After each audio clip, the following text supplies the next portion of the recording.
अगर आज हम किसी अपोजिशन को किसी चीज़ के लिए अगर हम बोल रहे हैं that they are doing this wrong, tomorrow morning I will go with them देखिए हाँ नहीं ये थिंग तो अच्छी थी। कौन यहाँ जा रहा है कौन वहाँ जा रहा है, लाइक हमारा एक नेता बने तो वो अपने अपने पार्टी का हो, अपने साइन चिन्ह के साथ हो, लेकिन अगर वो ऐसे चेंज हो रहा है तो थोड़ा कंफ्यूजन रहेगा ही। हम तो आपको सेक्युलर की तरह देख रहे थे, लेकिन आज हमें वो वैसा नहीं लग रहा है। भाजपा को तो सपोर्ट मिलेगा क्योंकि वो उसी धारा से है, लेकिन उन दल को सपोर्ट नहीं मिलेगा जो कि अपनी विचारधाराओं को छोड़ चुके हैं। मतलब लोकशाही बचाने का और डेमोक्रेसी खतरे में, ये जो दोनों तरफ से जो चल रहा है वो दोनों खोखले नैरेटिव है बेसिकली। तो एकनाथ शिंदे खुद एमएलए है, उनका बेटा एमपी है। विखे पाटिल उनका बेटा पहले एमपी था और पापा खुद एमएलए। पवारों का भी वैसा ही है। ठाकरे तो ये चलता आ रहा है, ऐसा ही चलेगा। सेक्युलर नाम पर हसन मुशर्रफ को वोट देते थे, हिंदुत्व के नाम पे समरजित को वोट देते थे। अभी लोग कंफ्यूज हो गए किसको वोट करूं। इस समय हम खड़े हुए हैं पुणे की सावित्रीबाई फूले पुणे यूनिवर्सिटी में। ये कैंपस जो है ये राणा डे इंस्टीट्यूट का कैंपस है, लेकिन इसमें सावित्रीबाई फूले यूनिवर्सिटी के 2 विभागों की कक्षाएं लगती हैं, क्योंकि वो जो मेन कैंपस है वहाँ से अलग यहाँ पर लगती हैं। ये है जर्नलिज्म विभाग। यहाँ हम लोग क्यों आए कि महाराष्ट्र चुनाव जब हम कवरेज पर निकले तो कवरेज करते हैं पत्रकार, चुनावी कवरेज। तो हमने सोचा क्यों ना पत्रकारिता के छात्रों से मिला जाए, समझा जाए कि महाराष्ट्र का क्या हाल है क्या नहीं, और पत्रकारिता के विद्यार्थी इस बारे में, चुनाव के बारे में सबसे बेहतर बता सकते हैं, अपने पूरे रीजन के बारे में बता सकते हैं। तो यहाँ ये गोला बना के पूरे खड़े हो गए हैं। असल में पहले हम सोच रहे थे कि क्लासरूम में किया जाए, पर क्लासरूम में वो एकदम बंद हो जाता है, तो मुझे लगा थोड़ा खुले स्पेस में चलते हैं, लंबी सांस लेके खुले स्पेस में बातचीत की जाएगी। तो सबसे पहले यहाँ से शुरू करते हैं। क्या नाम है दोस्त आपका? परशुराम मेरा। परशुराम। कहाँ से हो परशुराम भाई? मैं महाराष्ट्र में अभी यहाँ पे बीड़ से हूँ। बीड़ से हो? बीड़ जो डिस्ट्रिक्ट है अपना ही मराठवाड़ा का हिस्सा है। तो बीड़ से यहाँ पर फिर पढ़ाई करने के लिए अब फिर इंटरेस्ट था जर्नलिज्म में, तो एंट्रांस दी यूनिवर्सिटी में और इंस्टीट्यूट का भी नाम सुना था, तो उसके थ्रू में यहाँ पे आया। अच्छा, तो कौन सा अभी मास्टर्स कर रहे हो क्या? हाँ, मास्टर कर रहे हैं। बैचलर्स किसमें किया है? बैचलर्स मैंने पॉलिटिकल साइंस में किया है। Political science. अच्छा, पॉलिटिकल साइंस से फिर पत्रकारिता का स्विच? मतलब ग्रेजुएशन तो नॉर्मली वैसे ही किया, बाद में थोड़ा सा इंटरेस्ट था, जानना था, और जर्नलिज्म की क्या इंटरेस्ट, क्या जानना था? अभी जो सिचुएशन मुझे लग रही थी उसके हिसाब से मुझे उसमें जाना था, मतलब काम करना था, जो कि जर्नलिस्ट आमतौर पे जो इन्फॉर्मेशन सोसाइटी को देते हैं, मतलब उसके बारे में जानना, और हमारा भी उसमें कुछ रोल है ये देखना, उसका इम्पोर्टेंस समझना, ये सब बातें तो मुझे जाननी थी और इंटरेस्ट था, तो इसलिए मैंने कोर्स और ये सब्जेक्ट चॉइस किया। सब्जेक्ट चूज़ किया। आपका नाम? काजल। काजल, कहाँ से हैं काजल आप? मैं पुणे से। पुणे से हूँ। तो आप भी ये जर्नलिज्म का कोर्स मास्टर्स में कर? जी, मैंने मास्टर्स एफसी से किया था, मीडिया एंड कम्युनिकेशन में। यहाँ पे मतलब बैचलर्स किया जी, और यहाँ पे मास्टर्स कर रही हूँ। अच्छा, तो जर्नलिज्म क्यों चुना फिर आपने? मुझे पहले से जर्नलिज्म में इंटरेस्ट था, पॉलिटिक्स बेसिकली मुझे ज़्यादातर जियो पॉलिटिक्स में इंटरेस्ट है। सो मैंने राणा डे का नाम सुना था, Rana day is very senior, और बहुत सारे जो पत्रकार वगैरह जो बड़ी बड़ी पोस्ट पे है वो सब यहाँ के एलुमनाई है। सो मैंने यहाँ पे इंट्रेंस दिया और होपफुली मेरा सिलेक्शन भी हो गया। मतलब महाराष्ट्र के मीडिया को एक तरीके से कह सकते हैं कि यहाँ के ही लोग चला रहे हैं, है ना? क्या नाम है दोस्त आपका? गोविंद सानो। गोविंद। अच्छा, आप यहाँ पर जर्नलिज्म में क्या मास्टर्स कर रहे हो? नहीं, मैं यहाँ पे नहीं हूँ, मेरा बैचलर फार्मा में हुआ है। मैं फ्रेंड है इसलिए मिलने आया था। अच्छा, फ्रेंड है मिलने? बोला सौरभ द्विवेदी आए हैं, तो मेरा इंटरेस्ट है जर्नलिज्म में, ललन टॉप वगैरह में। जर्नलिज्म इंटरेस्ट है, तो मास्टर्स आगे जर्नलिज्म में करने का प्लान? नहीं, मास्टर्स में नहीं कर रहा हूँ, मैं आईटी में अभी आईटी के लिए प्रिपरेशन कर रहा हूँ, फार्मा आईटी के लिए। तो जर्नलिज्म में इंटरेस्ट है, लेकिन फिर फार्मा की पढ़ाई? हाँ, नहीं, फार्मा की मैंने पहले ही बैचलर्स किया, मैंने साइंस ग्रेजुएशन किया, मैंने साइंस में पहले ही 12th तक साइंस था, तो ग्रेजुएशन भी साइंस में किया। मतलब खबरों में इंटरेस्ट है बेसिकली, है ना? राजनीति में इंटरेस्ट है। आपका नाम मैम? वैष्णवी। वैष्णवी, आप क्या कर रहे हैं? Masters first. मास्टर। अच्छा, ये सभी लोग मास्टर्स के स्टूडेंट्स हैं क्या मोस्टली? हाँ, डिप्लोमा के हैं। डिप्लोमा के भी हैं? हाँ, हम सब। अच्छा, तो बैचलर्स के बाद मास्टर्स डिप्लोमा ना, मतलब बैचलर के बाद तो मास्टर डिप्लोमा। अच्छा, तो कुछ लोग डिप्लोमा के भी और कुछ लोग मास्टर्स के स्टूडेंट्स हैं। आप मास्टर्स से हैं, है ना? फर्स्ट। तो आप कहाँ से हो यहाँ पर? सतारा। सतारा से हो? तो सतारा में ये इसके जर्नलिज्म के नहीं, जर्नलिज्म के बारे में कुछ भी नहीं है। मतलब कौन से भी कॉलेज प्रोवाइड नहीं करती मास्टर्स में, बैचलर्स भी नहीं है। तो फिर आपने बैचलर्स कहाँ से किया? सतारा से किया है पॉलिटिकल साइंस में। मेरा मास्टर्स भी हुआ है पॉलिटिकल साइंस में। अभी पीएचडी करने का प्लान था, लेकिन उससे पहले एक अच्छा स्टडी करना था कौन से, तो मैं ढूंढा बहुत सारे फील्ड्स को, सो ये अच्छा लगा तो लिया है। तो फिर पत्रकारिता क्यों चुना? मतलब एंट्रेंस दिया था, हो गया तो। तो मतलब ऐसा कोई पत्रकारिता चुनने का मैं और अभी कॉम्पिटिटिव्स कर रही हूँ, तो थोड़ा करंट वगैरह पढ़ रही हूँ, तो लगा कि अरे हाँ ये आगे मतलब मेरे इम्प्रूव हो जाएंगे, एक्सप्लोर हो जाएंगे। तो आगे आपको बेसिकली टीचिंग में जाना है, हाँ शायद अभी प्रोफेसर बनना है। हाँ लाइक अच्छा चलिए, आपका नाम क्या है मैम? दिव्या झा, दिव्या। दिव्या कहाँ से हैं आप? हिंगोली महाराष्ट्र। हिंगोली महाराष्ट्र से हैं। तो वहाँ पर भी जर्नलिज्म के स्कूल कॉलेजेस हैं? नहीं, बैचलर्स नहीं, मास्टर्स नहीं। तो ज़्यादातर मैं देख रहा हूँ जर्नलिज्म करनी है आपको तो बड़े शहरों में, पुणे आना होगा, मुंबई जाना होगा, है ना? यस यस बराबर। इवन मैंने भी लाइक बैचलर्स मेरे फर्ग्यूसन कॉलेज से किया है, तो मुझे भी उसमें वो किस में किया आपने? Media and communication. Media and communication. तो you are in hardcore journalism, है ना? यस। तो इसके बाद फिर क्या आगे गोल क्या है? खुद का कोई प्लेटफॉर्म ग्रो करना है। अच्छा, मतलब मीडिया में जाने के बजाय आप खुद का ही एक अपना प्लेटफॉर्म यस।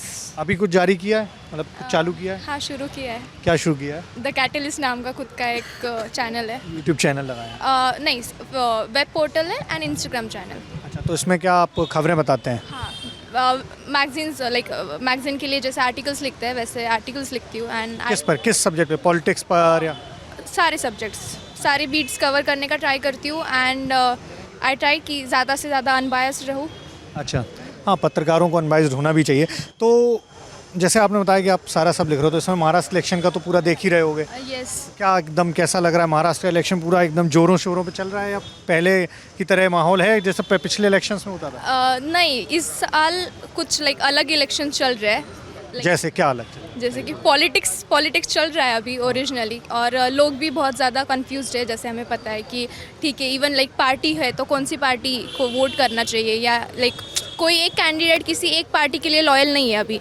सो सारे एक लाइक हर एक कैंडिडेट का अपना ही एक लाइक पार्टी बन चुका है sort of, because they have their own identity. अभी हम उनको किसी पार्टी के साथ कनेक्ट नहीं कर सकते because they are changing their parties बहुत ज़्यादा फ्रीक्वेंटली।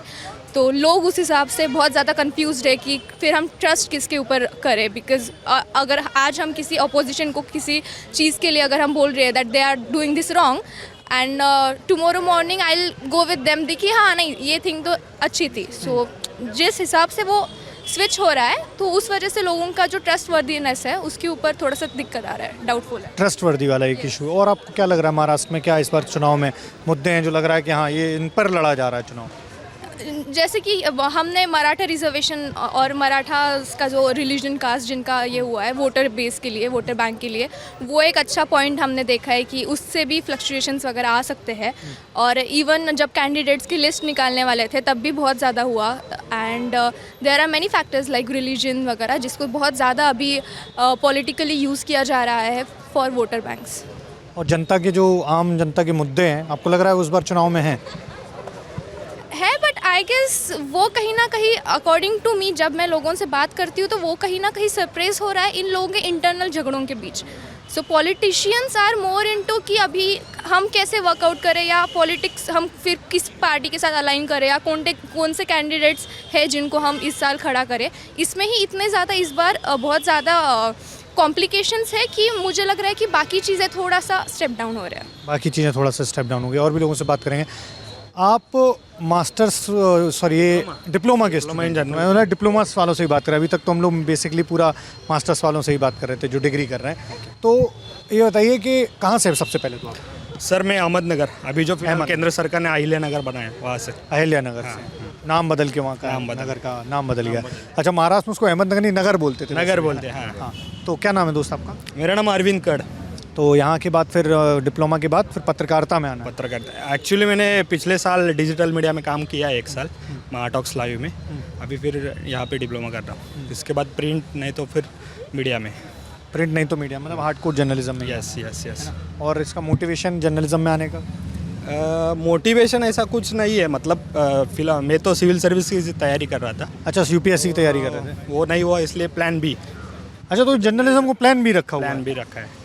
तो मतलब यूपीएससी वालों के लिए सेफ साइड है कि अगर नहीं हुआ तो जर्नलिज्म पढ़ाई तो लगभग सेम ही, क्योंकि ऑप्शनल पॉलिटिकल साइंस था। इसलिए इसमें जर्नलिज्म में रुचि भी थी, तो इसलिए जर्नलिज्म। अच्छा, आप क्या कर रहे हैं मैम? क्या नाम है आप? मैम मेरा नाम वैष्णवी साइकर है और मैं अभी डिप्लोमा कर रही हूँ। कहाँ से हैं आप? मैं पूना से हूँ प्रॉपर। पुणे पर।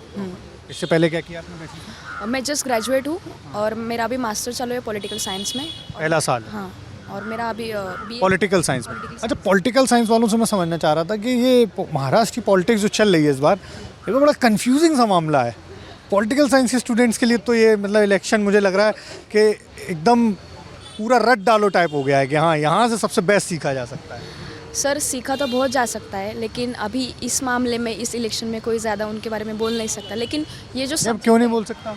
ऐसा कोई रीज़न है, आउट ऑफ सिलेबस है। लेकिन ये जो सभी चल रहा है ना, उसे सीखने के लिए बहुत कुछ मिल रहा है, एक्सपीरियंस भी बहुत सारे आ रहे हैं। और वो जो सब्जेक्ट है पॉलिटिकल साइंस, वो सच में बहुत प्रैक्टिकल है इस अपने करंट लाइफ से।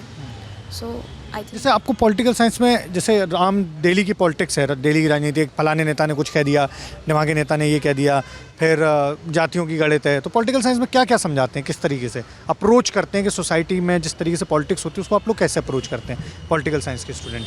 जैसे हम लोग तो पत्रकार तो ऐसा है कि कहाँ जो राजनेता करते हैं, कहाँ कौन सा गणित है, किसके सीट पर कैसे क्या जीत रहे हैं, आप लोग इसको कैसे अप्रोच करते हैं? सर वैसा तो हम उस पर ज़्यादा डिस्कशन नहीं करते हैं, लेकिन उतना उसके बारे में हमारे बीच में कम्युनिकेशन नहीं होता।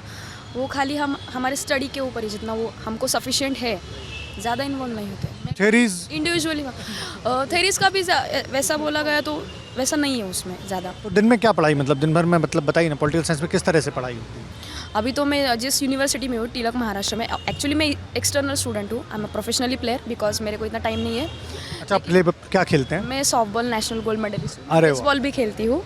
इसके लिए मुझे सभी के ऊपर टाइम देना नहीं, इधर भी थोड़ा, उधर थोड़ा, इधर थोड़ा। तो वो एक दिमाग एकदम दो तीन चीज़। लेकिन पॉलिटिकल में मेरा जो अभी करंट का स्टडी है वो उसमें पॉलिटिकल थेरी, अपना प्रशासन पॉलिटिकल, उसमें और लोकमान्य तिलक के जो विचार है, महात्मा गांधी के जो विचार है, अभी वो मेरे को सब्जेक्ट है। और अपना जो इलेक्शन का जो कामकाज चलता है वो भी स्पेशल है। अभी जो मैं फर्स्ट टाइम जब एग्ज़ाम दूंगी तो मेरे को उसका एक्सपीरियंस आ जाएगा, बिकॉज मैं एक्सटर्नल स्टूडेंट हूँ। External student. अच्छा, तो सबसे पहले उसी पे बात कर लेते हैं, जो आप सॉफ्टबॉल प्लेयर हैं, नेशनल आपने बताया, तो कैसा, मतलब खिलाड़ियों के लिए महाराष्ट्र में कैसा, मतलब कोई नहीं, आप फ़ोन रख सकते हो अगर फ़ोन बज रहा है तो इट्स ओके, कोई बात नहीं। तो खिलाड़ियों के लिए कैसा माहौल है? अच्छा, आप पुणे से ही रहने वाले हैं ना? हाँ, प्रॉपर पुणे से। तो पुणे में ही प्रैक्टिस और सब है ना? हाँ, पुणे में जो हमारा स्पोर्ट्स जो कॉम्प्लेक्स वगैरह है, पुणे के जो स्पोर्ट्स प्लेयर है वो सभी अच्छे हैं, उनको सपोर्ट भी बहुत अच्छा मिल रहा है। मैं खुद, जो मेरे सेक्रेटरी है अतुल सर, हमारे सॉफ्टबॉल के सेक्रेटरी है जो डॉक्टर प्रदीप तलवेलकर सर, वो पर्सनली बहुत डेडिकेटली हमको सपोर्ट करते हैं। और हमारे इधर के जो ग्राउंड है, SP है, इधर डेक्कन जिमखाना, हमारा मॉडर्न का ग्राउंड है, यूनिवर्सिटी का ग्राउंड है, ऐसा कोई हमको इशू ही आए नहीं कि तुम इधर प्रैक्टिस नहीं कर सकते, भले कितनी भीड़ हो, हम खाली परमिशन लेके कहीं चले जाते हो। अच्छा, आप लोगों के वहाँ महाराष्ट्र के और भी क्षेत्रों से बच्चे आते होंगे प्रैक्टिस के लिए? आते हैं, लेकिन अभी तो इसके बारे में तो मैं ज़्यादा नहीं कह सकती, बिकॉज हमारा प्रैक्टिस जो चलता है उसके टाइम के वक्त खाली फुटबॉल के ही होते हैं, उनका पर्सनली जो क्लब होता है, बाकी का मैं ज़्यादा नहीं बोल सकती, वो मेरे को मालूम है। ये सारे जो आपने बताई जगहों के नाम, ये सब प्राइवेट हैं या फिर ये सरकार की तरफ से? नहीं, यूनिवर्सिटी का वो पर्सनल यूनिवर्सिटी का है, हमारा कॉलेज का वो कॉलेज का, खाली परमिशन लेना पड़ता है कि हमको इधर खेलना है। अच्छा। उसके मामले में ऐसा तांत्रिक जो अपन बोलते कि परमिशन नहीं मिलेगा, वैसा कभी अब तक कंप्लेंट नहीं आया है, तुम खेल सकते हो। खिलाड़ियों को काफ़ी सपोर्ट है हमारे एरिया में अभी तक। अच्छा, चलिए सर, आप after retirement I have join journalism, diploma in journalism. तो आप अभी पढ़ाई कर रहे हैं जर्नलिज्म? हाँ, अरे वाह सर, क्या क्या क्या नाम है सर आपका? मैं doctor Sharad Mahadev Galande from Pune. Pune. तो सर क्या एज क्या होगी सर आपकी? मेरे 61 है। तो आप रिटायरमेंट के बाद आप पत्रकारिता की पढ़ाई करने आए हैं सर, मतलब कैसे, बताइए ना। क्योंकि सबसे सीनियर क्योंकि मेरे को दिलचस्पी थी पत्रकारिता में। चार स्तंभ इम्पोर्टेंट है, तो इसमें से journalism is one of the important, that's why I have to go for journalism study. मतलब आप ये कह रहे हो जो 4 पिलर हैं डेमोक्रेसी के, लोकतंत्र के 4 जो हमारे, हाँ, उनमें से एक जर्नलिज्म है, तो इसीलिए मैंने चूज किया है जर्नलिज्म। इससे पहले क्या करते थे सर? मैं एग्रीकल्चर साइंटिस्ट था। Agriculture scientist. मेरे संशोधन के ऊपर जो शुगर केन के ऊपर, शुगर केन उलियाफिडी, that is the important pest which occurred on sugarcane 2003 to 2006. I got one project from ICR New Delhi, that is Indian Council of Agriculture Research New Delhi, who got given the project on that line, and the costing to the rupees of 17 lakhs, and I have provided the solution to the farmers, which save the money of 700 crore 39 crore rupees. Sir कोशिश करेंगे हम ज़्यादा से ज़्यादा हिंदी में, अगर आप comfortable हो हिंदी में। तो शुगर केन के ऊपर एक जो कीड़ी आई थी, शुगर केन में जो कीड़े लग जाते थे, हाँ? लोकरी मावा करके एक कीड़ी आई थी वाइट, वो उसको दूसरा नाम है लोकरी मावा इन मराठी, और इंग्लिश में शुगर केन वूली एफिड। उसके ऊपर मेरे को संशोधन करने का मौका मिला, और उससे हमारे संशोधन की वजह से 739 करोड़ रुपीस बच गए महाराष्ट्र शासन के और महाराष्ट्र गवर्नमेंट के। ये आप बता रहे 2003-4 की बात? 2006 की बात। 6 के बाद in between 3 years that was the major pest on sugarcane. सबसे इम्पोर्टेंट की पेस्ट हो गई थी, और सभी का ध्यान उसी पेस्ट के ऊपर था। और जो बायोलॉजिकल कंट्रोल के हिसाब से हमने उसको कंट्रोल किया। अभी पॉलिटिकल लीडर बोल रहे थे कि एरियल स्प्रेइंग करेंगे, लेकिन हमारी स्ट्रैटेजी ये थी कि हम बायो कंट्रोल से कंट्रोल करेंगे, और उससे हम कामयाब हो गए, और उससे इतना रुपये बच गया है। तो ये तो आपने विज्ञान का बताया अपना, जब आप फिर आपको अचानक से पत्रकारिता का? मैं वैसे I got national award also, that is the Indira Gandhi national social service award in 2009। Now the president of India is felicitating that award. I worked for the farmers, मैंने किसानों के लिए काम किया है। तो शेतकरी विद्यार्थी मंच जो students as a coordinator I work in the farmer community, और इसीलिए मैंने स्टूडेंट्स का और फार्मर का क्लब बना दिया, और उससे किसानों का प्रॉब्लम सॉल्व करने की कोशिश की। और उधर उसकी वजह से जिस गांव में हम काम कर रहे थे उस गांव को एक पुरस्कार भी मिला। किस गांव का? कहाँ पर? लवले गांव है, यहाँ से 14 किलोमीटर फ्रॉम पुणे। पुणे में ही पड़ता है 14 किलोमीटर से। उसको पुरस्कार भी मिल गया। दूसरी बात, जब 2018 में अंतर्राष्ट्रीय स्वच्छता वर्ष मनाया जा रहा था, तभी से भी हमने उधर काम किया, और 751 टॉयलेट ब्लॉक बना दिए, और उस गांव से निर्मल ग्राम वो गांव बन गया। They have given due credit to us, that is due to your students. तो बेसिकली आप पॉलिसी पर सरकार के साथ मिलकर काम कर रहे थे, किसानों की पॉलिसी, किसानों के ऊपर? नहीं, मैं एज इन एग्रीकल्चर 3 विंग्स है।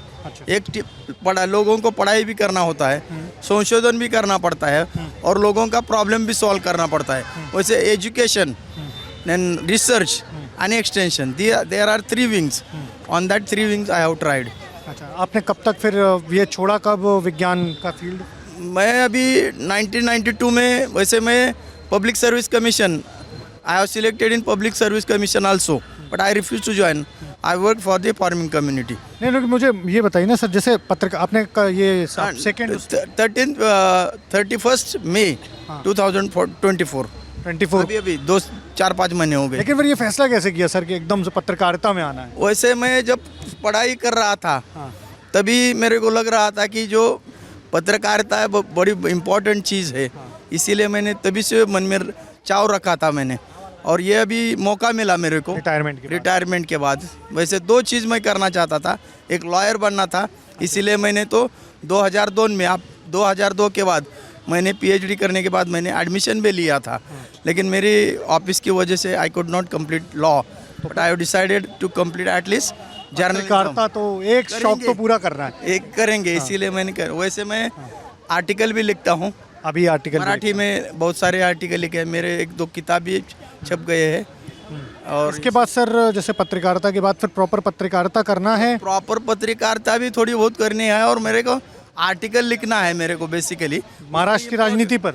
हाँ, महाराष्ट्र की राजनीति भी लिख सकता हूँ, और वैसे बुक्स भी लिखना है सोशल रिफॉर्मर के बारे में। अभी काफ़ी कुछ करना बाकी है रिटायरमेंट के बाद? बहुत कुछ। मैं परिवार को कैसे आपने मनाया कि यार इस उम्र में, मतलब जब आपके बच्चे सर? मेरा बच्चा अभी मैनेजर है, असिस्टेंट मैनेजर इन टोरेंट गैस कंपनी। अच्छा। Is completed is MBA from IBS Hyderabad college. तो आपने घर पे कैसे बताया कि मतलब अभी रिटायरमेंट के बाद कहाँ कि रिलैक्स नहीं करना, मुझे जाके और पढ़ाई करनी है? मैं वैसे मैं सोशल रिफॉर्मिंग का मैं I am working as a social reformer. मैं अभी मेरे 2 ये ट्रस्ट है मेरे खुद के, और तीसरा ट्रस्ट है, डायरेक्टर है एक संस्था का। तो घर वालों को पता था कि रुकने वाले लोग? जो इंदापुर की एक संस्था है, रेसलिंग स्कूल, इंदापुर में रेसलिंग स्कूल बनाया है, रेसिडेंशियल रेसलिंग स्कूल, वहाँ पे हमारे 100 बच्चे पढ़ रहे हैं रेसलिंग का। तो सर यहाँ रोज क्लासेस आते हो आप? हाँ, हर रोज आता हूँ। तो अभी 2 साल का कोर्स है, एक डिप्लोमा साल का है करना हमारा 1 साल का है। डिप्लोमा है। हाँ डिप्लोमा है। आप डिप्लोमा, उसके बाद आप पत्रकारिता में आएंगे। करेंगे। अरे वाह सर, गुड लक सर। चलिए तो आगे और भी लोगों से बात करेंगे हम। तो दोस्त, क्या नाम है आपका? मेरा नाम जितेंद्र टेले हो। तो यहाँ से क्या मास्टर्स कर रहे हो या फिर? मास्टर में फर्स्ट ईयर में हूँ, मास्टर के। मास्टर्स फर्स्ट ईयर में हो। तो अभी डिग्री, इससे पहले क्या बैचलर्स में किया? मैंने पॉलिटिकल साइंस किया है। Political science। इधर से, पुणे से, मॉडर्न कॉलेज से। अच्छा ये बताओ, पॉलिटिकल साइंस में बैचलर्स करने के बाद फिर मास्टर्स में कितने लोग आए पत्रकारिता में?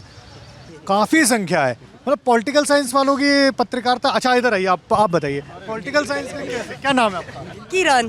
किरण, तो किरण ये पॉलिटिकल साइंस के बाद फिर पत्रकारिता ज़्यादातर क्यों चुन रहे हैं? क्यों नहीं, मुझे पसंद था इसके लिए।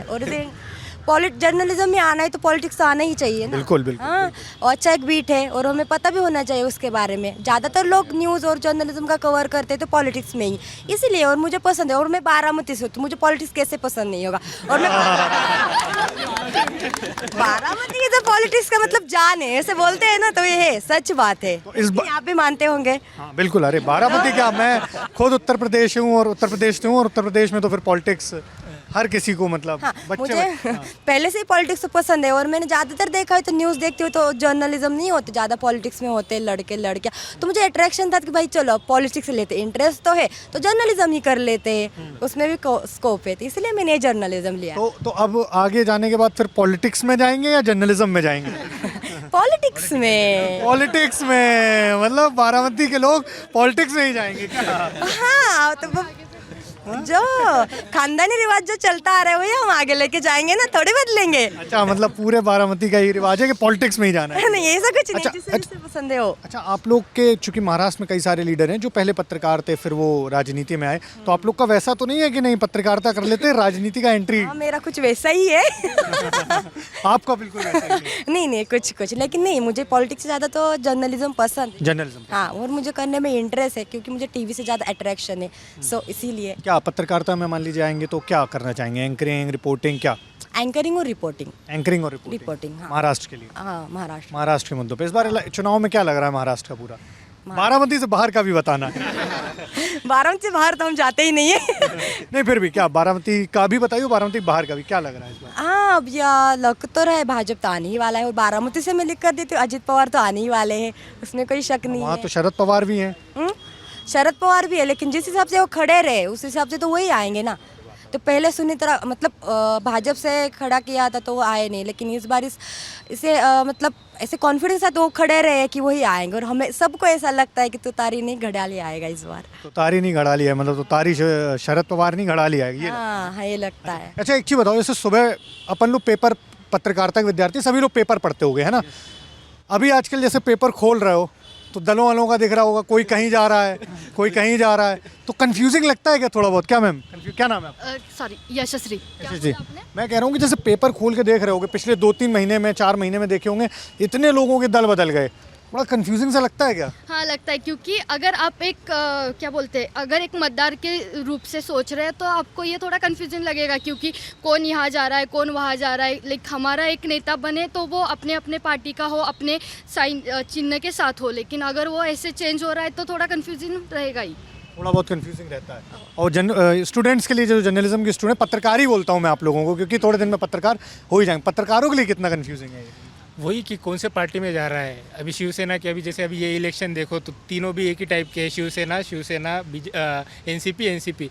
तो जब वोट डालने जब आदमी जाएगा, अभी अपन देखेंगे तो इलेक्शन जब देने, मतलब वोटिंग करने जाता है तो मैक्सिमम वहाँ गरीब लोग जाते हैं, तो उन लोगों के लिए वो कितना कंफ्यूजिंग होगा कि है ना, वो सिंबल के हिसाब से देखो और वो हिसाब से देखो, तो वो प्रॉब्लमेटिक है ना। तो ऑब्वियसली, और जर्नलिस्ट के हिसाब से देखे तो उन लोगों को ये चीज़ के लिए अपडेट रहेगा कि आज कौन से पार्टी में जा रहा है, कल कौन से पार्टी में आएगा। अब जिस हिसाब से ये चेंज हो रहा, उससे तो डेफिनेटली बहुत बड़ा प्रॉब्लम है। अभी वो जिस तरीके से लॉ भी बन रहे तो उसके ऊपर कोई ध्यान भी नहीं देता। अभी एंटी डिफेक्शन कहाँ है कहाँ नहीं, किसी को भी नहीं पता, उसके बारे में कोई बात भी नहीं करता, तो डेफिनेटली बहुत कन्फ्यूजिंग है वो। अच्छा, एक छोटा सा रैपिड फायर कर लेते हैं। 4 की 6 पार्टी हो गई हैं, है ना, जो महाराष्ट्र की मेजर हैं, तो बहुत जल्दी मुझे बताना है कि मैं चुनाव चिन्ह पूछूंगा कि कौन सा किसका है, और बताना है, ठीक है? सभी लोगों को बताना है, ठीक है? और एक दूसरे से ही बताना है कि हाँ भाई ये सही बोल रहे हैं या गलत बोल रहे हैं। तो सबसे पहले बात करते हैं एनसीपी शिंदे वाले, क्या है? शिंदे की एनसीपी है? नहीं है। अच्छा, मैं भी कंफ्यूज हूँ। तो एनसीपी अजित का बताइए। अजित पवार का घड़ियाल है। और शरद का तुतारी और शिवसेना शिंदे गुट धनुष बार कंफ्यूज हो रहे हैं ना? अच्छा, और उद्धव वाले मशाल नाम क्या है उद्धव वाले शिवसेना का? उद्धव बालासाहेब ठाकरे शिवसेना उद्धव बाळासाहेब ठाकरे और दूसरी वाली का? शिवसेना सिर्फ शिवसेना सिर्फ अच्छा, शिवसेना शिंदे नहीं है पक्का? अच्छा, और एनसीपी अजित वाली का? एनसीपी ओनली एनसीपी और शरद वाले का? शरद चंद्र पवार गट एनसीपी शरद चंद्र पवार शरद चंद्र पवारगढ़। भाजपा कांग्रेस का तो वही है ना? उनमें ऐसा भी नहीं हुआ है ना? तो ये देखो, अभी इसमें एक चीज़ तो क्लियर हो गई कि बहुत श्योरिटी किसी को भी नहीं है कि एकदम से कोई पूछे और हम बता दें। चिन्ह भी बदले। अब अगर लीडरों की बात कर लेंगे तो और बड़ा कंफ्यूजिंग मामला हो जाएगा कि कौन कहाँ गया हुआ है। अच्छा, एक चीज़ बताओ, जैसे हम लोग चुनाव कवरेज पर निकले हुए हैं, हम लोग भी अभी गाँव में जा रहे थे, लोगों से बात कर रहे थे, लोगों में भी कन्फ्यूज़न है। ये दल बदल वाले नेताओं पे आप लोग क्या सोचते हो कि दल बदल का क्या क्या इलाज है? क्या किया? एक विचारधारा नहीं रही है। मतलब कि अगर लोग उनको सपोर्ट कर रहे हैं तो एक विचारधारा को लेके लोग उनको उस पार्टी को, उस दल को सपोर्ट कर रहे थे। लेकिन आज ऐसा सीन है कि उद्धव ठाकरे भी बोलते हैं हम हिंदुओं के हैं और शिंदे सरकार भी बोलती है कि हम हिंदुओं के लिए है।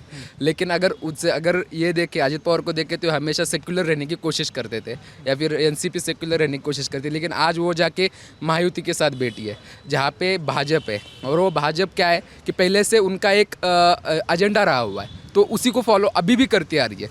लेकिन आज जो पार्टियां बदली हुई है उनका क्या एजेंडा है ये लोगों को क्लियर नहीं है। कि हम तो आपको सेक्युलर की तरह देख रहे थे, लेकिन आज हमें वो वैसा नहीं लग रहा है। लेकिन एट द एंड भाजपा को तो सपोर्ट मिलेगा क्योंकि वो उसी धारा से है, लेकिन उन दल को सपोर्ट नहीं मिलेगा जो कि अपनी विचारधाराओं को छोड़ चुके हैं या फिर कोशिश कर रहे हैं कि अभी तक वो उनको बता नहीं पा रहे कि हम किसी विचारधारा से अब भी जुड़े हुए हैं।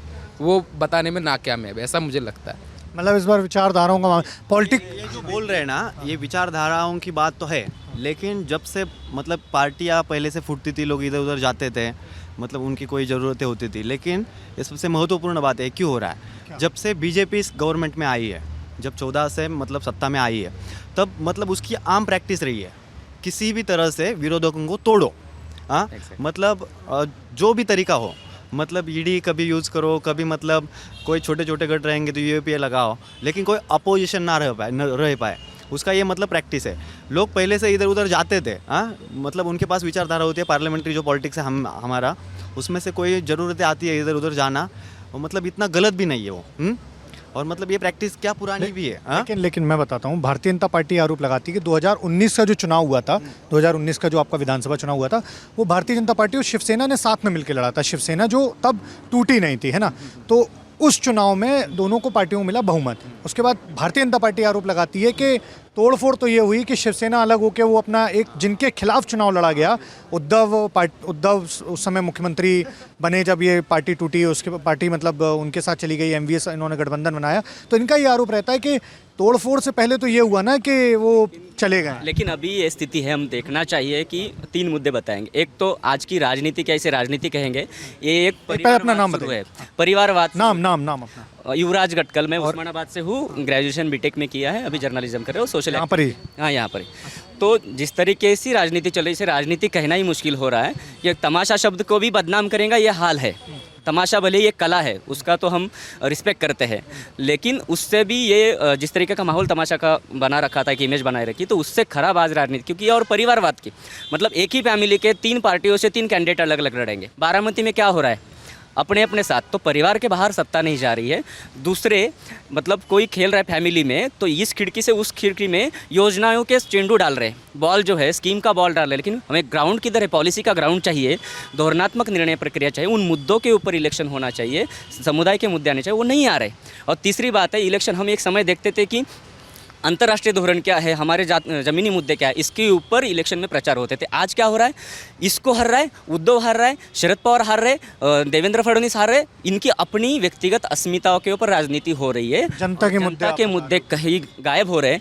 और संविधान की एक लड़ाई है, लेकिन उस पर भी बात करने के लिए कोई तैयार नहीं, दिन ब दिन एक दूसरे के ऊपर आरोप करते हैं। दूसरी बात है कि आरक्षण की जिस तरीके से राजनीति चल रही है, उनको भी उन्होंने एक चेंडू की तरह इस्तेमाल करना शुरू किया है, बॉल की तरह। अच्छा। इधर से उधर फेंको तो कोई कैच कर रहा है, तो कोई थोड़ी बार बॉर्डर पार जा रहा है, तो उसको थोड़ा लग रहा है लोकसभा इलेक्शन में यहाँ की महाराष्ट्र में महाविकास आघाड़ी की गठबंधन बनी तो इंडिया अलायंस को, तो उनको मराठवाड़ा में फ़ायदा हुआ। तो इस बार इधर के कैंडिडेट इधर रात में 12 बजे तक हमें पता चलता है कि ये है, मतलब हमारे अभी सोलापुर और उस्मानाबाद 2 डिस्ट्रिक्ट में देखेंगे, तानाजी सावंत जिसने ये महाराष्ट्र का खेल किया राजनीति का पूरा, तो वो हमारी कॉन्स्टिट्यूंसी से शरद पवार के पार्टी के खिलाफ लड़ रहा है, और उसी शरद पवार की पार्टी से उसका भतीजा मंगलवाड़ा पंढरपुर से है, ताकि वो वहाँ का स्थानीय नहीं है, लेकिन पैसों के बलबूते उनको कैंडिडेट दिया गया है। तो ये घरों की राजनीति है, योजनाओं का चेंडू, एक योजनाओं का बॉल एक दूसरे के ऊपर फेंक रहे हैं, और व्यक्तिगत अस्मिताओं के ऊपर ही इलेक्शन ये जा रहा है राजनीति और इलेक्शंस भी।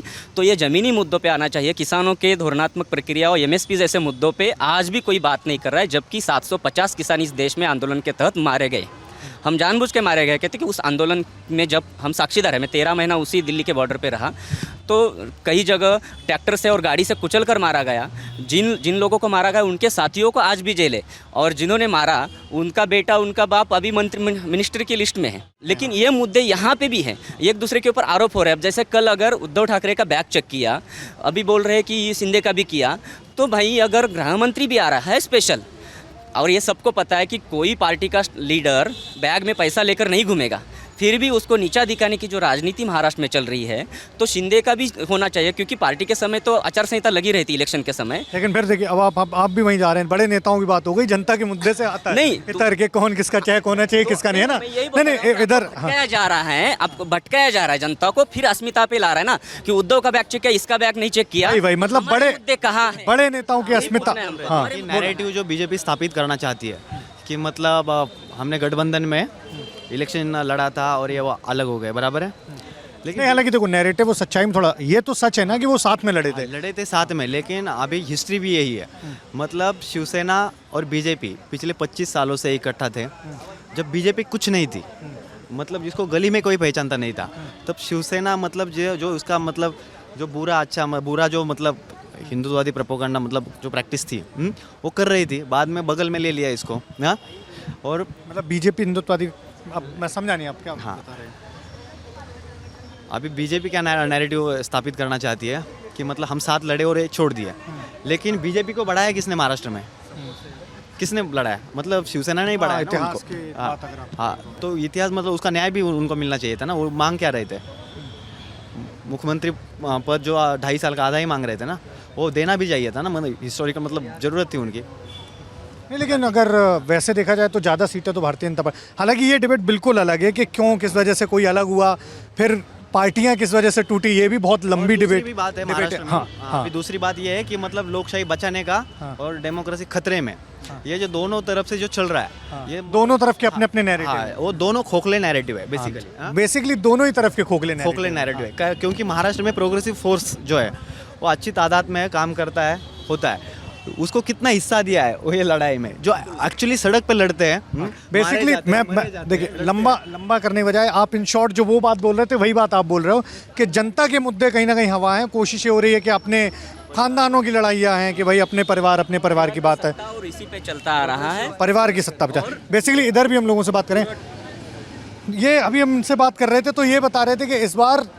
खानदानों की लड़ाई ज़्यादा है, आम लोगों के मुद्दों की बात कम है। वो तो पहले से वैसा ही है। अच्छा, महाराष्ट्र में पहले से ही वैसा? हाँ, आज तक ऐसा कौन सा नेताजी का जो खानदानी नहीं है महाराष्ट्र के अंदर? हाँ, सारे तो खानदानी है, जितने लोग दिखते हैं। अभी क्लास में थोड़ी देर पहले चर्चा हो रही थी कि सारे लोग खानदानी ही है, पहले से ही वैसा ही है। जो 5-5, 6-6 बार चुन के आ रहे हैं वो भी खानदानी ही है। नया नेता आता है, एक बार दिखता है, चला जाता है। और कौन कौन था चर्चा में आपके साथ? पूरे मेरे क्लास के लोग थे। है कहाँ वो अभी ये साथ में खड़ा है, वो पीछे खड़ा है। आ जाओ, इधर ही आ जाओ सब लोग, इधर ही आओ। वो चर्चा वाला अकेले आप नहीं बताएंगे, फिर सभी बताएंगे ना। अभी क्लास में हमारा पॉलिटिकल क्लास चल रहा था, तो उसमें डायनेस्टी पॉलिटिक्स का चल रहा था कि चुनाव कैसे होते हैं फिर, और चुनाव में जो चुन के कौन आता है। तो सर के साथ चर्चा, तो सर पूछ रहे थे कि ऐसा क्या अलग है कि जो इस बार की चुनाव में है, तो उसमें कुछ ऐसा अलग दिखाई नहीं रहा है जो चल रहा है। हमने एग्जाम्पल दिया कि पवार फैमिली है, शिंदे फैमिली है, शिंदे का मतलब ऐसा चल रहा है कि एमपी और एमएलए दोनों एक ही घर से। तो एकनाथ शिंदे खुद एमएलए है, उनका बेटा एमपी है। नगर का एक खासदार है, विखे पाटिल उनका बेटा पहले एमपी था, अभी तो मतलब गिर गया लोकसभा में, फिर पहले एमपी था और पापा खुद एमएलए। ऐसा बहुत सारे एग्जाम्पल है। पवारों का भी वैसा ही है। ठाकरे तो ये चलता आ रहा है, ऐसा ही चलेगा, चेंज कुछ नहीं होने वाला। बात बोल रहे हैं ना, ये सही है। नहीं एक बार बोल, उन्हें पूरी अपनी बात कंप्लीट करने दीजिए। तो ये चलता आ रहा है, ऐसा ही चलेगा, इससे आगे तो कुछ बढ़ने नहीं वाला। और जो अब एंटी डिफेक्शन का चल रहा था या फिर दल बदल का चल रहा था, तो मेरा मानना ऐसा है कि मैं इंसान देख के वोट करता हूँ। अगर मेरे कॉन्स्टिट्यूशन में कोई पर्सन खड़ा है, अगर वो उसी पार्टी का है जिससे मैं विचारधारा से मेरा ये रखता हूँ, तो मैं उसको वोट करूँगा। अगर वो उससे नहीं है तो मैं उसको वोट नहीं करूँगा। अगर भले इंसान हो, मतलब एग्जांपल देता हूँ कि हमारे मतलब लोकसभा के चुनाव में हमारे यहाँ नहीं आप एग्जांपल दीजिए। उससे पहले मेरा एक सवाल है, चूंकि आपने वो लाइन बोली कि मैं ये देखता हूँ कि मेरी विचारधारा या मैं जिस पार्टी की विचारधारा को सपोर्ट करता हूँ, लेकिन इस बार चुनावों में तो कैंडिडेट ही एकदम पता ही नहीं चल रहा है कौन किस विचारधारा की पार्टी का, तो मैं कहाँ जा रहा है। ये तो है, यही होगा। जैसे ये बता रहे हैं कि अपना पार्टी, तो वो कैसे होगा फिर? अभी मैं कोल्हापुर का एग्जांपल देता हूँ कि हसन मुशर्रफ जी, वो पहले बोलते थे कि मैं सेक्युलर हूँ, और अभी ऐसा हुआ कि ईडी की डर से वो बीजेपी में गए, और उनके खिलाफ जो अभी है समरजीत घाटगे, वो पहले थे बीजेपी में, वो अभी आए एनसीपी शरद पवार गुट में।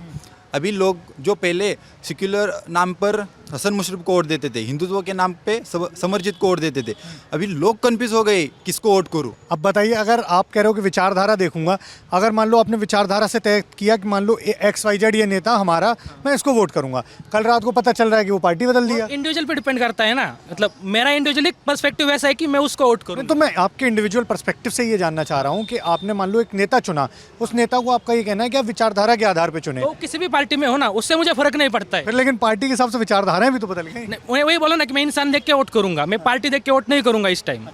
इस टाइम मतलब मैं इंसान अपनी विचारधारा नहीं बदलते हैं। कैसे बदलेंगे? एक दिन में विचारधारा बदलने की एक दिन में नहीं होता है, वो सबको पता है। तो फिर जब दो विपरीत विचारधाराओं में पार्टियां बदल जाती हैं, कोई इस पे बताना चाहेगा? कोई पॉलिटिकल साइंस या जर्नलिज्म का स्टूडेंट इधर आके बताइए। इधर मुझे लगता है कि महाराष्ट्र की पॉलिटिकल पार्टी की विचारधारा मर गई है। सबको सत्ता चाहिए। अभी थोड़ी देर पहले आप बोले कि मुख्यमंत्री, सब पार्टी के जो नेता है उनको लगता है कि मुझे मुख्यमंत्री बनना है। जो 19 में हुआ कि उद्धव ठाकरे गट जो शिवसेना है, उनको भी लगता है कि हमारा मुख्यमंत्री होना चाहिए। अभी भी महाविकास आघाड़ी जब चुनाव के लिए लिस्ट बना रही थी, तभी भी उद्धव ठाकरे ऐसे बोल रहे थे कि अपना महाविकास आघाड़ी की तरफ से मुख्यमंत्री कौन होगा, सबको मुख्यमंत्री बनना है। और जो जनता का बोल रहे हैं, जनता का किसी को कुछ पड़ा नहीं है, खाली सत्ता चाहिए, सत्ता से पैसा कमाना है, बार बार चुन के आना है, बस इतना ही है महाराष्ट्र में। मतलब हर किसी को आपका ये कहना है कि मुख्यमंत्री का पद चाहिए, सत्ता चाहिए। जब से अभी जो स्प्लिट हुआ है, स्प्लिट होने से जो दल बदल गए, इधर से उधर गए, उधर से इधर गए, उसके कारण ये हुआ है कि विचारधारा नहीं रही। विचारधारा नहीं है तो बात ये हो रही कि लोग भी कंफ्यूज है, और लोगों को अभी लग रहा है कि मतलब मैंने अभी लोकसभा में देखा हमारे यहाँ अभी ये 3 गठ है, एनसीपी का, शिवसेना का और कांग्रेस का। किसी एक कॉन्स्टिट्यूंसी में एक ही आदमी खड़ा रहता है। हमारे यहाँ इससे पहले एक कांग्रेस का सीट था, तो अभी वहाँ पे शिवसेना का सीट है। तो शिवसेना उद्धव बाला साहब ठाकरे का जो तुतारी है, तो लोगों को अभी तक पता नहीं है। लोगों को अभी पता था वहाँ पे हाथ है, तो जो बूढ़े लोग होते हैं वो वहाँ पे आके पूछते हैं कि किसको वोट डालना है अभी। मतलब हमने तो तुतारी चुनाव चिन्ह नहीं देखे लोगों ने, तो बोलते हैं कि यहाँ पे कांग्रेस का ही है, तो लोग बोलते हैं कि हाँ कांग्रेस का है, लेकिन महाविकास आघाड़ी का है, इंडिया गठबंधन का है। उनको कुछ पता ही नहीं कि महाविकास आघाड़ी क्या है, इंडिया गठबंधन क्या है, कुछ पता नहीं है। मतलब विचारधारा तो बदल ही चुकी है, उसके साथ पॉलिटिक्स भी पूरी तरह से पूरा सत्ता के ऊपर केंद्रित हुआ है। सिर्फ लोगों को बचाना है। जो दल बदल गए हैं, अभी ये यहाँ से किधर जाएगा, उधर से कौन इधर आएगा, कौन स्ट्रांग में उसको कैसे फोड़ा जाए, ये स्ट्रांग में तो इसको कैसे फोड़ा जाए, बस यही इसी के ऊपर राजनीति चल रही है, और मुद्दों के ऊपर राजनीति पूरी तरह से खत्म हो गई। हाँ, 1 मिनट आप लोग भी इधर आ जाइएगा, 2 मिनट के लिए। एक मैं आखिरी सवाल करूंगा, सभी लोग पास आ जाइए मेरे, आप भी आ जाइए। मैं ये पूछ रहा था कि सारे परिवार के मुद्दों पे बात हो गई, जनता के मुद्दों पर बात हो गई है ना, सभी चीज़ों पर बात हो गई। एक चीज़ पूरे चुनाव में कहीं ना कहीं बहुत कम बातचीत हो रही है, वो है महिलाओं का रिप्रेजेंटेशन चुनाव के अंदर, है ना। तो महिलाओं के रिप्रेजेंटेशन को महाराष्ट्र के चुनाव में आप लोग किस तरह से देखते हो? सबसे पहले आपका क्या नाम है? सोनाली जी, आप कहाँ से हैं? दिल्ली से हैं पत्रकारिता? जी, दिल्ली से, क्योंकि वहाँ पे ट्राई किया था, बट आई गेट यहाँ पे पता चला किसी के, क्योंकि यहाँ पे अच्छा है इंस्टीट्यूट। तो अच्छा, तो यहाँ कॉलेज मिला। अच्छा, तो ये महाराष्ट्र के चुनाव में जो महिलाओं का रिप्रेजेंटेशन है, या आमतौर पर भी चुनाव में महिलाओं का रिप्रेजेंटेशन होता है, चूँकि हम लोग महाराष्ट्र कवर करने हैं तो महाराष्ट्र की बात कर रहे हैं, तो उस पर लेकर आपको क्या सोचना है कि महिलाओं का इतना कम रिप्रेजेंटेशन किस तरीके से सुधारा जा सकता है? उनको ज़्यादा मोटिवेट करके कि हाँ कि वो करे, क्योंकि बहुत महिलाएं होते हैं कि वो रहती हैं पार्टी में बट उनके हस्बैंड वो करते हैं, रिप्रेजेंट करते हैं, तो उनको वो किया जाए, उनको मतलब एजुकेट भी किया जाए, उनको दिया जाए वो कि हाँ जाके वो करे, वही सब कुछ संभाले। तो इस तरह से हो सकता है कि मतलब उनको वो ना दिखाया कि वो बस ये बस पति उनके से करे, कि बाकी वो भी कुछ करे, तो इसकी वजह से सुधार हो सकता है। अच्छा, 50% आबादी है लगभग महिलाओं की, 50% का मामला है। उसके बाद लगभग मैंने इसलिए कहा क्योंकि 50% पूरा अगर कर देंगे तो अदर जेंडर्स भी हैं हमारे पास। तो महिलाओं के रिप्रेजेंटेशन को आपको क्या लग रहा है कि जब इतनी आबादी है उसके बाद राजनीति में बहुत कम रिप्रेजेंटेशन है, क्या लगता है कैसे सुधरेगा ये? महिलाओं को लेकर हाँ, ये तो पहले से ही रहा है कि महिलाओं को थोड़ा कम इम्पोर्टेंस दिया जाता है पॉलिटिक्स में। अगर हमने सना मलिक का भी देखा तो वो उनका पिताजी को नहीं मिला इसलिए उनको दिया गया, फिर बाद में उन्होंने अजित पवार गढ़ से अपनी उम्मीदवारी फिक्स की। तो ये थोड़ा रहा ही है कि पहले से कि महिलाओं को थोड़ा कम इसमें लाइक पॉलिटिक्स में अगर उनकी इच्छा है भी तो भी उनको थोड़ा इम्पोर्टेंस कम दिया जाता है। अगर दिया तो भी उनका जो फैमिली मेम्बर है वही उनका सब कुछ हैंडल कर रहा है अगर पॉलिटिक्स में देखा जाए तो वो है ही थोड़ा कि एक भी महिला सीएम नहीं बनी महाराष्ट्र में अभी तक। और अब महाराष्ट्र को हम बोलते हैं कि प्रोग्रेसिव महाराष्ट्र है। महाराष्ट्र के ये भी बात है कि महाराष्ट्र जब से महाराष्ट्र में चुनाव हो रहा है, मुख्यमंत्री सीएम चुने जा रहे हैं, मुख्यमंत्री चुने जा रहे हैं, तब से अब तक यार एक भी महिला सीएम नहीं। तो मेरा कहना है कि डायरेक्ट 50% रिजर्वेशन आप डायरेक्ट विधानसभा में दे दो महिलाओं के लिए। यहाँ हमारे ग्राम पंचायत में 50% रिजर्वेशन महिलाओं के लिए है ग्राम पंचायत में, पर नाम उनका सिर्फ नाम के लिए हो रही थी, पर उनका पति सब चलाता है वो मीन्स वो ग्राम। अच्छा, और जो बड़े लेवल पर जो ज़्यादा महिलाएं हैं, आप लोग जवाब देना है इसका कि जो बड़े लेवल पर ज़्यादा महिलाएं दिखती हैं महाराष्ट्र की पॉलिटिक्स में, वो बहुत हद तक दिखाई देता है कि वो या तो परिवार से आ रही हैं, किसी बड़े परिवार से, इंडिपेंडेंट कोई अपने दम पर कोई बड़ी लीडर खड़े हो पाना बड़ा मुश्किल हो जाता है।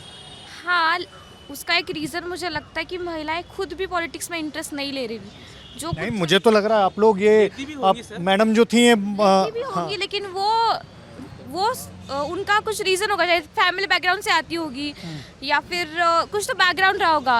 खुद जाके स्टडी करके पॉलिटिक्स में जाना है ऐसा सोचने वाली लड़कियां भी कम है हमारे मतलब क्या चल रहा है दुनिया में पॉलिटिक्स में। अभी इलेक्शंस है तो सोच भी नहीं रही लड़कियां और खुद स्टैंड भी नहीं ले रही कि यार हाँ ये बदलना चाहिए, बोल नहीं रही है। लेकिन इसका तो ये है ना, आप लोग महिलाओं को भी मौका दिया जाएगा बातचीत करने का, तो हाँ नहीं बिल्कुल सही बात है। सबसे आपसे भी बातचीत करूँ, जैसे हाँ, आगे आ जाऊँ मैं, धूप थोड़ा सा आगे आ जाइए, वो धूप की वजह से ना दिक्कत आ रही है। यही रीजन है कि महिलाएं आगे नहीं आ रही, बात ही नहीं करने देते। नहीं, मैं पूरा मौका दे रहा हूँ बात करने का। आ जाइए आप भी इधर आ जाइए। जैसे ये बता रही थी, लेकिन मैंने एक चीज़ देखी, मैं चूँकि हाँ आराम से, मैं चूँकि अभी गांव में भी गया है ना, मैं सोलापुर, सतारा, उधर सांगली और इधर कोल्हापुर, सब जगह गांव में गया, तो ऐसी बात नहीं मुझे दिखा कि महिलाएं हैं इंटरेस्टेड, महिलाएं पॉलिटिक्स में पूरा भागीदारी भी कर रही, उनका वोट का पैटर्न भी बहुत अलग है। जैसे इस बार मैं महिलाओं के पास जा रहा था तो वो कई जगहों पे आप जाते हो तो कई जगह ऐसा बोल देती नहीं जो हमसे हमारे घर के पुरुष कहेंगे हम वहाँ वोट डाल देंगे, लेकिन यहाँ मुझे महिलाओं का वोटिंग पैटर्न बिल्कुल अलग दिखा। तो ऐसा नहीं है कि राजनीतिक उनके अंदर इच्छा शक्ति नहीं है या राजनीतिक उनके अंदर मोटिवेशन नहीं है कि मुझे आगे जाना। फिर आप लोगों को क्या कारण लग रहा है कि कहाँ वो महिलाएं किस जगह पीछे रह जा रही, क्या रीज़न है इस चीज़ का? सपोर्ट हाँ, कोई सपोर्ट नहीं करता। कुछ लड़की अगर अपना कुछ करना चाहे तो वो सपोर्ट नहीं करते, तो राजनीति में जाएगी तो क्या ही सपोर्ट करे। हम लोगों ने देखा है जिनके खानदान से लड़की आई वही है पॉलिटिक्स में, वो भी कि हमारे पापा या भैया को नहीं मिलता तब उसे मिलता है। तो अकेले लड़के का खड़ा रहना तो इधर पॉसिबल ही नहीं है, क्योंकि सपोर्ट ही नहीं करता ना, कोई बोलने ही नहीं दे देता। अब इन्होंने बोला तो सरपंच की निवड़ होता है तो लड़की मतलब एक औरत को खड़ा तो करते हैं, लेकिन सारा उसका पति जो है वो संभालता है। सरपंच पति जो आता है खबरों में कि सरपंच पति ने बोला। हाँ, सपोर्ट की बात करें तो मैंने कल ही व्हाट्सएप पर एक स्टेटस रखा था, तो मेरे मौसी ने मुझे मैसेज करके बताया कि मत रख, तो स्टेटस रख, मतलब पॉलिटिक्स का कोई स्टेटस। तो उन्होंने मेरी मौसी ने मुझे मैसेज करके बताया कि मत रख, तो स्टेटस रखने में भी फ्रीडम नहीं है, तो मतलब अगर आगे तो क्या करेंगे, सपोर्ट भी नहीं है। तो राजनीतिक अगर आप स्टेटस भी रख रहे हो अपने फ़ोन में या राजनीति का कुछ पोस्ट कर दे रहे हो, पोस्ट नहीं, कमेंट नहीं कर सकते, कुछ बात भी नहीं कर सकते, घर में जाके डिस्कस करें तो नहीं ये नहीं हो सकता, तो घर में जाके सपोर्ट नहीं होगा तो बाहर क्या ही सपोर्ट करेंगे। आप बोल रहे हो लोग लड़कियां इंटरेस्टेड है लेकिन वो सपोर्ट नहीं मिल रहा लड़कियों को, तो मेन एक कारण सपोर्ट का लगता है। और क्या कारण लगता है आपको? और एक कारण है कि महाराष्ट्र को जैसे बोलते हैं कि शाहू फुले अम्बेडकर का विचारधारा का स्टेट है, लेकिन यहाँ पे पितृसत्ताक की जो आइडेंटिटी महिलाओं के ऊपर वो भी बहुत सारी है।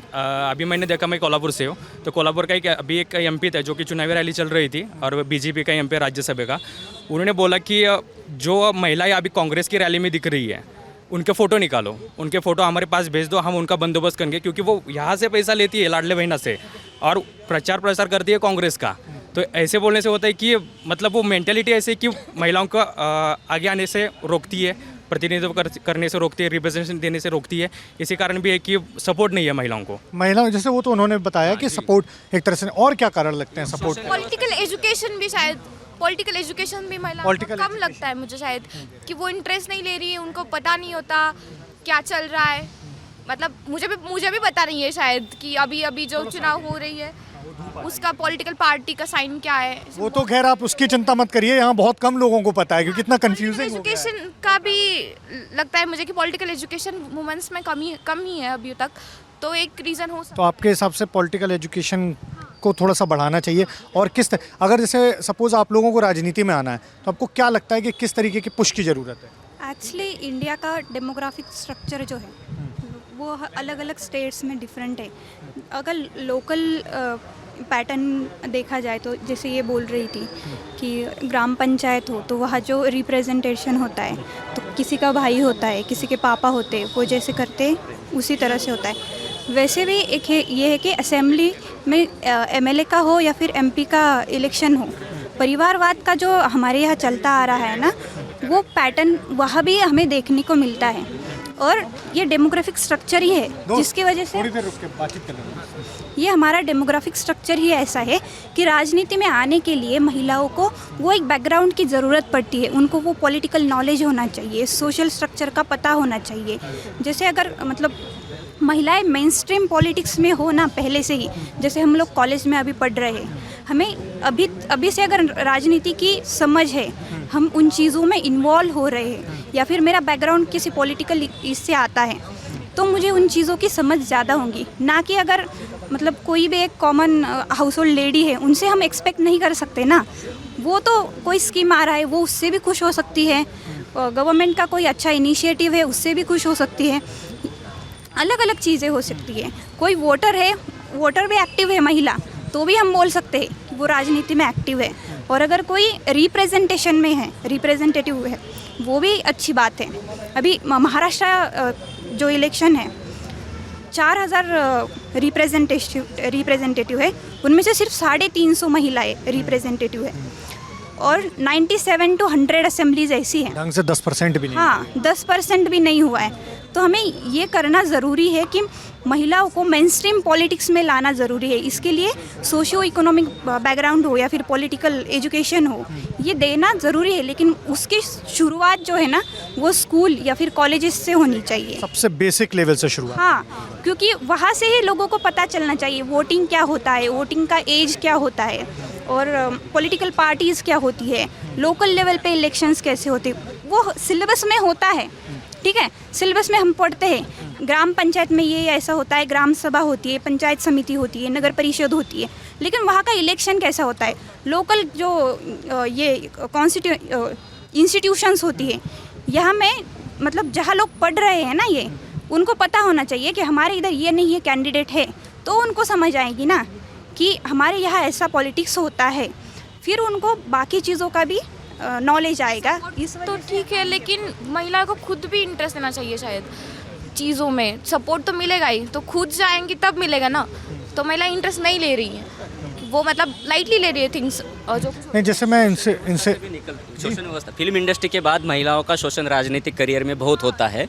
वो अगर कम उसकी सुरक्षा महसूस होती है महिलाओं को, तो सामान्य लीडरशिप भी आने के लिए तैयार है। बहुत सारे विंग्स है, विंग्स में अभी जैसे यहाँ सक्सेना सलगर करके एक लेडी है, यंग लेडी है, वो अब उसकी लीडरशिप एक तरीके से अच्छे से उभर के आ रही है। लेकिन अभी जो एक मास लीडरशिप में जो महिला है उनका शोषण किस तरीके से हुआ है हमने अनुभव किया है। तो महिलाओं का मतलब फिल्म इंडस्ट्री के लिए देखते हम सारे रिपोर्ट आ गए, लेकिन उससे ज़्यादा सेक्सुअल हैरेसमेंट हो या इस तरीके का शोषण हो पॉलिटिकल करियर में बहुत ज़्यादा है। और वो जब तक कम नहीं होगा, ये पेट्रियार्की वाला व्यवस्था जो है, पेट्रियार्की और परिवारवाद, ये दो व्यवस्थाएं जब तक कहीं ना कहीं उनके ऊपर रोक नहीं आती है स्तर पर ही तभी तक महिलाओं की संख्या नहीं बढ़ेगी। चाहे पहले भी आप कोर्ट के थ्रू ले लो, जैसे आपने देखा कि स्थानीय स्वराज्य संस्थाओं में महिलाएं होती है कैंडिडेट, वो पद पे होती है, लेकिन उसका पति ही काम करता है। तो ये प्रधानपति और ये सब व्यवस्था है महिलाओं की लीडरशिप को दबाने के लिए। अच्छा, आप लोग को क्या लग रहा है ये जो पॉलिटिकली जैसे उन्होंने बात की, ऑपरेशन की बात है या फिर शोषण की बात है राजनीति में या फिर और फिल्म इंडस्ट्री में, तो इसका मैं सबसे बस अभी इसके साथ वीडियो ख़त्म करूँगा, क्या समाधान लगता है? कोई लगता है कि इसका हाँ इस तरीके से चीज़ें बदली जा सकती हैं? शोषण के बारे में, हाँ शोषण के बारे में, शोषण के बारे में चीज़ें बदली तब जा सकती है कि जब महिला भी अपनी प्रॉब्लम्स बताए खुल के, तो वो नहीं हो रहा। मतलब हाँ, उनके लिए जो लीगल राइट्स वगैरह है वो सब हुए हैं, लेकिन वो इम्प्लीमेंट कैसे होते हैं?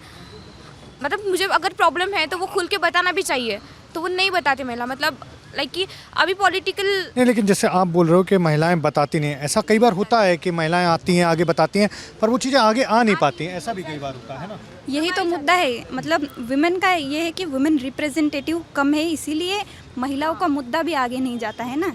ये चीज़ है।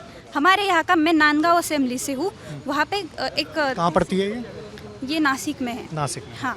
वहाँ पर 3 कैंडिडेट्स के बीच अभी स्ट्रगल चल रहा है। एक शिवसेना से है और एक समीर भुजबल करके है, वो राष्ट्रवादी से हैं। तो एक इंडिपेंडेंट कैंडिडेट है जो तहसील का जो गवर्नमेंट हॉस्पिटल होता है, वहाँ वो डॉक्टर थे, अभी उन्होंने रिज़ाइन करके वो एक्टिव पॉलिटिक्स में पार्टिसिपेट कर रहे। उसी जगह अगर कोई महिला होती और वो रिज़ाइन करके अगर वो आती है एक्टिव पॉलिटिक्स में, तो वो ज़्यादा ध्यान देंगी महिलाओं की इश्यूज़ पर, उनका एजुकेशन हो, उनका हेल्थ हो, इस मुद्दों को वो ज़्यादा अच्छे तरीके से ये कर सकती हैं। तो मुझे यही लगता है कि वुमेन का रिप्रेजेंटेशन अगर बढ़ेगा तो उनके मुद्दे भी ज़्यादा और तरीके से अच्छे से हैंडल किए जाएंगे।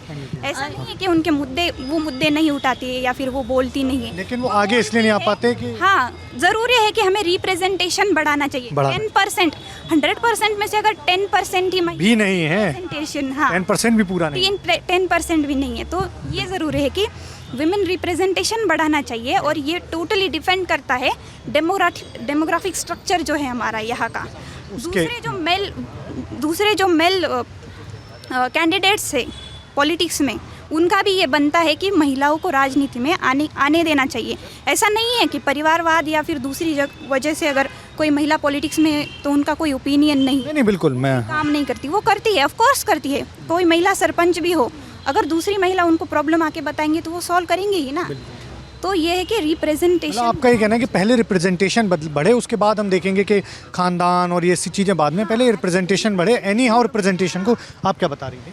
No, I do agree with her. ऐसे तो है नहीं कि महिलाएं अपनी प्रॉब्लम्स बताना नहीं चाहते हैं, but it also comes from a place, मतलब सोशल स्ट्रक्चर इस तरीके का है कि it is not very accessible to me कि मैं जाके खुल के बता सकूं और मुझे जस्टिस मिले भी। इनफैक्ट उल्टा भी हो सकता है उसका कि I will be more trouble due to my me acknowledging it. So I think what is more important than representation is bringing a social reform. और मुझे रिप्रेजेंटेशन की भी बात ये करनी थी, मतलब ऐसे तो है नहीं कि हमारा कुछ भी रिप्रेजेंटेशन है नहीं ना, मतलब लोकसभा में या विधानसभा में बिल्कुल है रिप्रेजेंटेशन है। और वो किस किस्म का रिप्रेजेंटेशन है? मतलब निर्मला सीतारमण परसों उन्होंने स्टेटमेंट किया है कि patriarchy is a leftist jargon. ये हमारा किस तरीके का रिप्रेजेंटेशन है? मतलब पहले तुम एक्नॉलेज करो कि ये है हमारे problems, you have to acknowledge it, you have to work on it and you have to get it through social reforms, you have to get it through education. बस ये कहना कि रिप्रेजेंटेशन हो और बहुत ज़्यादा महिलाएं वहाँ पे जाए, रिप्रेजेंटेशन एक मतलब एक क्वालिटी होती है, एक स्टैंडर्ड सेट कर देना चाहिए और उस तरीके का रिप्रेजेंटेशन होना चाहिए, अगर जो रिप्रेजेंटेशन भी होता है। हाँ, लेकिन इसमें फिर वही वाली बात आती है ना कि रिप्रेजेंटेशन ऑलरेडी इतना कम है कि वहाँ आपको ये कंपैरिजन के लिए जगह ही बहुत छोटी है कि क्वालिटी क्या है। क्वालिटी की बात तो तब आएगी जब हमारे पास एक क्वालिटी के लिए एटलीस्ट कंपैरिजन के लिए बड़ी क्वांटिटी तो हो। अब आप 10 लोगों में कंपेयर कर रहे हैं, 10 में से अगर आप 3 भी आपके ऐसे नहीं निकले जिनकी आपको क्वालिटी उस अप टू द मार्क लग रही हो, तो वो तो 30% हो गया ना। लेकिन अगर 100 में 3 लोग ऐसे नहीं निकले तो वो सिर्फ 3% हुआ। मतलब एक क्वालिटी जब क्वांटिटी बढ़ती है तब फिर अब क्वालिटेटिव कंपैरिजन करा भी जा सकता है। अब fair fair enough. But say someone, I lost the election and someone who was a male candidate won the election. ऐसे तो नहीं है कि मतलब उनकी अगर अंडरस्टैंडिंग बेहतर हो मुझसे महिलाओं के प्रॉब्लम्स के बारे में, तो ऐसे तो है नहीं कि they won't be able to give justice. नहीं फॉर श्योर, आप ये जरूरी नहीं है महिलाओं के मुद्दे उठा सकते हैं, पुरुष भी उठा सकते हैं, लेकिन जब एक आबादी के रिप्रेजेंटेशन की बात आती है, संविधान में भी हमारे लिखा हुआ है कि हर किसी का अपना आबादी के मुताबिक रिप्रेजेंटेशन होना चाहिए, है ना, अधिकार है हम लोगों को अपने रिप्रेजेंटेशन का। लेकिन बस वही बात है ना कि ज़्यादा पुरुष हैं आपको दिखाई दे रहे हैं, तो ऐसा तो नहीं होगा कि महिलाएं फिर इतना हो ही नहीं पा रहा है, उन पर वो खड़ी हो रही हैं, जिन कैंडिडेट को टिकट्स भी नहीं मिल रहे हैं ना महिलाओं को। तो I actually was going through the data and a lot of women candidates जिन्होंने फॉर्म भरे हैं अभी के इलेक्शंस के लिए, 130 ऑफ देम पार्टी ने दिए हैं, कुछ 300 महिलाओं ने भरे हैं, only 130 to 150 of them party ने दिए हैं, बाकी सब इंडिपेंडेंटली खड़े हुए हैं। तो it is true that representation बढ़ना चाहिए, हमें हमारा रिप्रेजेंटेशन मिलना चाहिए, but my biggest concern is कि रिप्रेजेंटेशन मिलने के बाद भी मतलब जो जिस कारण के लिए रिप्रेजेंटेशन चाहिए वो मतलब फुलफिल हो, वो एड्रेस हो। बिल्कुल आपका कंसर्न जायज़ है, लेकिन पहली सीढ़ी रिप्रेजेंटेशन मिलना है ना, पहली सीढ़ी। ठीक है, अच्छा एक लास्ट सवाल के साथ ख़त्म करूँगा, कोई क्वेश्चन है। आपकी क्लास में कितने, आप मास्टर्स के सेकेंड ईयर बैच में? जी हाँ। कितनी लड़कियाँ आपके बैच में लड़कों के मुताबिक? 14-15 होंगी। और लड़के कितने हैं? सेम। लड़के 14-15। यहाँ रिप्रेजेंटेशन इनफ, मतलब बराबरी का है। और फर्स्ट ईयर के बैच में कम है, 10 लड़कियाँ हैं, 7-8 लड़कियाँ होंगी शायद, और 25-30 बॉयज़ होंगे। हाँ, ये फर्स्ट ईयर वाला, हाँ यहाँ पे कम जो इस साल वाला, पर सेकेंड ईयर में ठीक है ना। ठीक, तो मेरा बस यही कहना था कि रिप्रेजेंटेशन की जब बात आती है तो फिर आप अगर आप नीचे कॉलेज स्कूल के लेवल पर भी संख्या लगभग बराबरी की होनी चाहिए, पढ़ाई का अधिकार भी लगभग बराबर मिलना चाहिए। खैर, हमने सभी मुद्दों पर खुलकर बात की, और पत्रकारों से, ये सब पत्रकारिता के विद्यार्थी, कई लोग पॉलिटिक्स में जाएंगे, कई लोग पत्रकारिता में जाएंगे। बातचीत से आपने इतना तो समझ ही लिया होगा कि कितना सही भविष्य है पत्रकारिता का भी, इन लोगों का भी। खैर, मैं बहुत लंबा ख़त्म नहीं करूँगा। अच्छा, हम लोगों ने बातचीत की, सावित्रीबाई फुले पुणे यूनिवर्सिटी है, उसका ये पत्रकारिता विभाग था। कैमरे के पीछे मेरे साथी राशिद। ये बातचीत कैसी रही कमेंट बॉक्स में ज़रूर बताइएगा। मेरा नाम उदय भटनागर है और लल्लन टॉप की चुनाव यात्रा चलती रहेगी। लल्लन टॉप देखते रहिएगा।